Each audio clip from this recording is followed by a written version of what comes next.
ឲ្យភ្ញៀវខុសអ្នកទាំងអស់គ្នាផ្លេចជាកងកដល់ពេលអញ្ចឹងធ្វើឲ្យភ្ញៀវខ្ញុំសល់សាច់កឥឡូវខ្ញុំរុះចេញទាំងអស់វិញអ្នកទាំងអស់គ្នាហើយរុះចេញទាំងអស់ហ្មងយកមកកែឲ្យគាត់វិញកែគឺកែអត់ចេញទេគឺមានតែជ្រែកតាមនេះអ្នកទាំងអស់គ្នាជាមួយខ្ញុំជ្រែកហើយនៅពេលរួចរាល់ចាំខ្ញុំថតបង្ហាញអ្នកទាំងអស់គ្នាជ្រែកតាមនេះផ្លេចពណ៌យកមកកវិញដោយសារខ្ញុំកាត់បញ្ញាពេកភ្ញៀវបញ្ញាហើយខ្ញុំអត់សូវស្រួលខ្លួនខ្ញុំឲ្យប្តីខ្ញុំគាត់ជួយកាត់ហើយខ្ញុំក៏ភ្លេចមើលកន្លែងផ្ទាំងទី1អត់បានជាកងកធ្វើឲ្យសល់សាច់កន្លែងនេះពេលដែលភ្ញៀវពាក់ទៅប៉ោងអញ្ចឹងខ្ញុំផ្លាស់ប្ដូរស្រែកឲ្យភ្ញៀវគឺខ្ញុំជាច្បាច់យកមកកន្លែងនេះផ្លេចគុណពណ៌កន្លែងនេះតិចអ្នកទាំងអស់គ្នាតោះឥឡូវមើលរូបខ្ទេចទាំងអស់អ្នកទាំងអស់គ្នាអើយដេកហើយរួចរាល់ទាំងស្រុងណាឥឡូវរូបខ្ទេចទាំងអស់ដើម្បីឲ្យភ្ញៀវយើងស្អាតយើងត្រូវតែស្រែកឲ្យគាត់វិញឥឡូវខ្ញុំគូបានប៉ុណ្ណេះអ្នកទាំងអស់គ្នាអានេះគូខុសមើលទៅវាចេញទៅវាងាកមកខាងនេះខ្លាំងអត់សមខ្ញុំលុបចេញខ្ញុំគូនេះចាំមើលពេលដែលយើងជាដេកហើយតែចាំមើលកភ្ញៀវយើងពាក់ទៅសល់ទៅដល់អ្នកទាំងអស់គ្នាគឺខ្ញុំតែយើងវាអត់បានលុយស៊ីដល់នេះបើយើងជាកងគឺយើងស៊ីដល់កន្ទងទ្រូងអញ្ចឹងវាធ្វើឲ្យសល់សាច់តែនេះយើងវាអត់អាចលេងម៉ូតដល់ប៉ុណ្្នឹងអញ្ចឹងយើងឆ្នៃបានប៉ុណ្ណឹងណាអាហ្នឹងជាលទ្ធផលដែលយើងកាត់ខុសអញ្ចឹងយើងគូចង់ចាំមកខុសបើម៉ូតជាក់ស្ដែងសម្រាប់ក្បួនពងគឺច្រើនតែកងឬកងដល់កន្ទងទ្រូងនេះអញ្ចឹងវាធ្វើឲ្យអាវហ្នឹងស្អាតតាំងពីនឹងមកហ្មងអញ្ចឹងតែនេះខ្ញុំស៊ីបានប៉ុណ្ណឹងចាំមើលវាសល់កន្លែងហ្នឹងទៀតអត់ចាំមើលជាក់ស្ដែងអស់គ្នាខ្ញុំឆ្នៃបានប៉ុណ្ណឹងឯងអ្នកទាំងគ្នាពីខ្ញុំគូរួចរាល់ហើយខ្ញុំចាប់ដើមដេកអ្នកទាំងគ្នាយើងចាប់ដើមដេកតាមស្នាគំនូដែលយើងបានគូរួចរាល់ទុកហ្នឹងណាមិនដើម្បីឲ្យយើងដេកឲ្យយើងជ្រៅមកក្រោមតិចណាព្រោះយើងដេកបែបហ្នឹងអស់អ្នកទាំងគ្នានេះខ្ញុំដេកអ្នកទាំងគ្នាមើលមួយអញ្ចឹងយើងដេកទាំងអស់ហ្នឹងមកគ្រប់មកដេកបែបអញ្ចឹងមកចាំយើងបន្តទៀតហើយ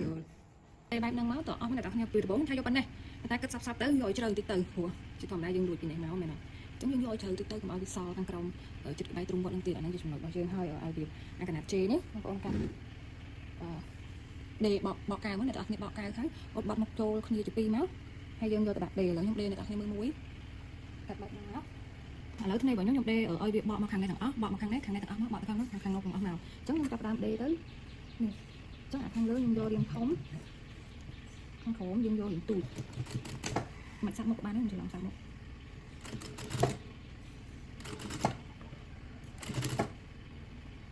ជើងទៅទៅនេះ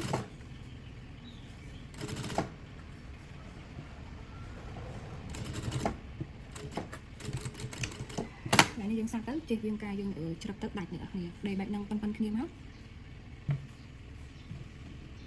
បងប្អូនស្មានមើលទៅអាខ្មៅលឿនទុកប៉ុណ្ណឹងអ្នកគ្នាទុកប៉ុណ្ណឹងទៅខ្ញុំស្មានមើលដែរទេអ្នកគ្នាឥ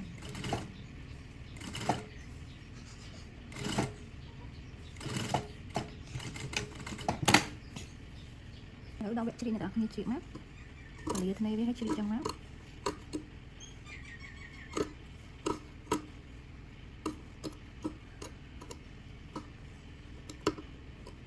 ជ្រៀកថាមកចង់យើងដេកហ្នឹងហ្មងអ្នកគ្នានេ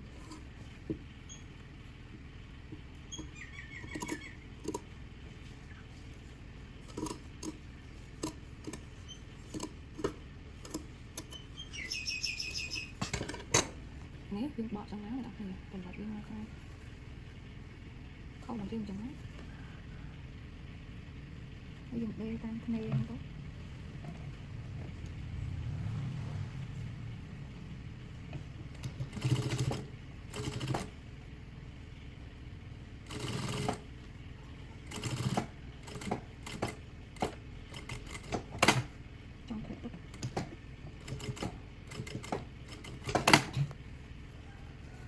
នេះអ្នកគ្នាពេលច្បាស់មកនេះអានេះយើងចាំយើងជាតាមនឹងចឹងទៅនេះខ្ញុំយកបកវាមកខាងនេះដូចខ្ញុំប្រាប់អ្នកទាំងគ្នាចឹងខ្ញុំបកចូលមកផ្នែកទ្រូង